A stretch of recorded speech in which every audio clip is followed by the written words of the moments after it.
so thank you so much for sitting down with us. If you'd like to just maybe give an introduction, your name, where you come from, like any history you'd care to share with us just about yourself, your upbringing, Sure. whether it be just, personal or religious in nature. Anything you could share would be wonderful. I grew up in Baltimore, Maryland. Oh, really? Wait. I was a nurse. I went to Jewish day school, it's a conservative Jewish day school, a liberal Orthodox yeshiva high school. And then I went to do 2 years at the American Jewish University in Los Angeles, finished my degree at SUNY Stony Brook, and in religious studies, philosophy, Jewish studies. I went to Israel. I served in the Israeli army, in the Nachal Infantry Brigade during the Second Intifada, and then afterwards in reserve. And then after that, I finished my master's in rabbinic literature in Israel, and eventually came back to America, did some coexistence work, special needs teaching in Israel, and then I came back and I work in fundraising now. Previously for APAC, and now for Hadassah, a women's Zionist organization. Oh wow! So you were incredibly involved throughout your entire life. Yeah. My father was, and I took the example from him. Yeah, I was gonna say, is your religious and just overall upbringing dedicated to your family, or is it something you've always personally been passionate about? I went on an 8th grade class trip to Israel, which really cemented it for me. I loved the Jewish studies and got connected and fell in love with the country and the culture. And when I learned it wasn't just stuff they were making up, but you see where David really fought Goliath or those kinds of things. It's pretty powerful, and I knew from then I would have moved to Israel and served in the Israeli army. I went on a 12th grade trip. When we went to Israel, we did a week in Poland first, and we went around to the different camps in concentration camps and old shtetls. It was powerful stuff. It really influenced me long term. Yeah, of course. Kind of delving into that, if you don't mind me asking, what was some of the most impactful things you saw from those incredible places? How beautiful Poland was, because you always see Holocaust movies, and it's all black and white, Schindler's List kind of thing, but but actually it's a beautiful country. And then you realize, wow, what horrible things happened in this beautiful place, and that parody of God's, the beauty of God's creation versus the ugliness of man's evil. What stuck out to you from those experiences? I went behind it in the cemetery is this big bulge of earth, like a long length, and you realize that that's a mass grave, just bodies and bodies piled up in there. Kind of hitting on that and hitting on what you said before, what do you think, or how do you think film, you mentioned Schindler's List, how do you think films and memorials do at portraying the events that have taken place during the Holocaust?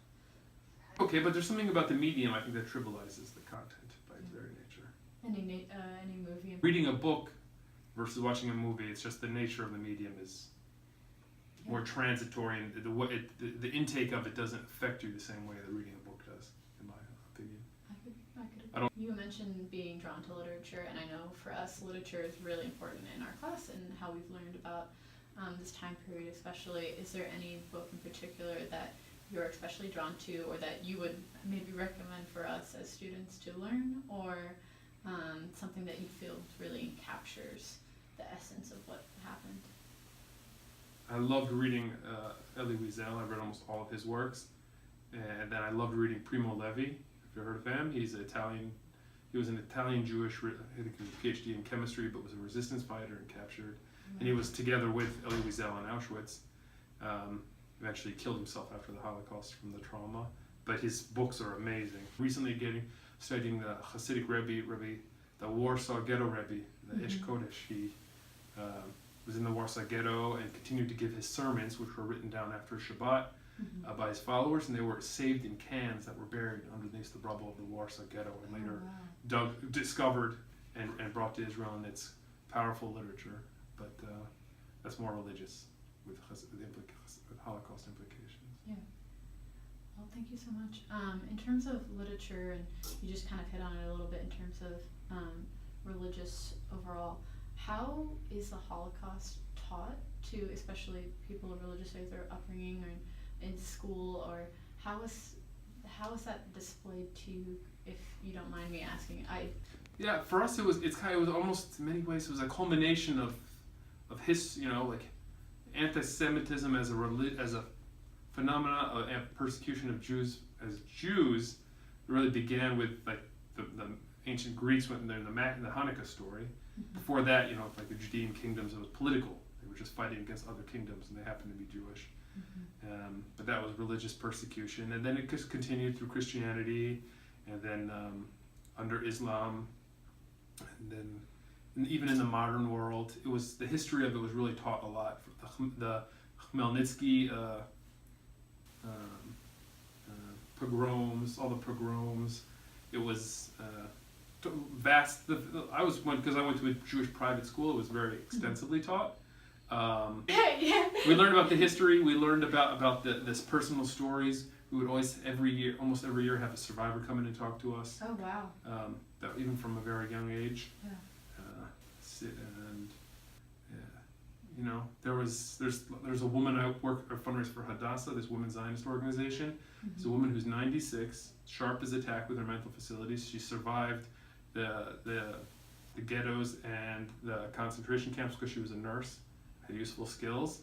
And she, in my bargain with God, Lou Dunst, he was a local businessman. He also came to America after surviving the war. And he's the kind of guy who talked about love and tolerance. Yeah. So. What's been kind of hitting on that and talking about Lou and talking about the other woman? What's been the common theme in the conversations that they've kind of taught about this event, or something that they've kind of taken away from? For survivors, it's about remembering, telling it and having what happened to them remembered. Yeah. I can't fully understand it, really, having rarely experienced very much difficult at all in my life. But they, it's just the kind of the worst suffering that could possibly be imagined, and it's just leaves this eternal trauma, or trauma, that's lifelong trauma with them, and for them just to repeat it and say it and say it. And it's important for them, and then never again is the other thing. Never forget and never again, I would say. Yeah. Hitting on that and hitting on something else earlier, you kind of did hit on the events of Poway. How does that, do you think, connect, or is that a sense of, are we learning anything about these repeated acts of intolerance? What do you say to events like that? I'm so sorry. It's okay. Yeah, I think as long as there's a majority, in terms of populations, whenever there's a majority and a minority, it's very, only in really enlightened countries and peoples will that minority really get fair treatment. America is one of those examples, and generally anti-Semitism is really minimal in America compared to other places, although it does certainly exist. It's been worse in the past. I think things have changed since the founding of the state and since the Six-Day War. Israel's status and the way Jews are viewed by non-Jews has changed, especially due to Israel's military success and intellectual success and scientific and business success. But that doesn't, it's still some of these ideas are repeated, they're changed, but they're there. I mean, there's in San Diego, in the further east you go, really, you have some have that more undercurrents of anti-Semitism and neo-Nazis, and that exists there. I've known of that, but yeah, all it takes is one crazy, and lots of people say lots of stupid things. So. Yeah, and how do you combat that? Do you believe? How do you combat those thoughts of anti-Semitism or those one crazies? Is it through education, or what do you? Education is certainly important. The Anti-Defamation League does great work for that. My son goes to a kindergarten at a local Jewish school, and they have, it's a very hard target as they use in some of those languages. They have the fences, the armed guards at the outside. They have security cameras. They do use a lot of those things in order to. There's all kinds of security systems, license plate readers. They're very sophisticated in the security and their connections and constant contact with the local authorities. But it's hard. It's hard. And then I'm on the security committee at the school, and then they have debates about armed guard inside, not inside, outside.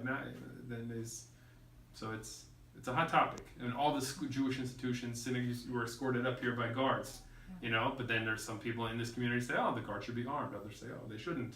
or say if they're not armed, what are they, you know, or What's your take on it? I don't oppose it. I don't oppose it. Armed guards on the, you know, I don't oppose that. But it's definitely it's attention because you want the place of worship to be open and inviting and welcoming. But there's crazy, you know, whether from mostly in America it's white nationalism, but there, you know, whether it's Islamic, political Islamic terrorism or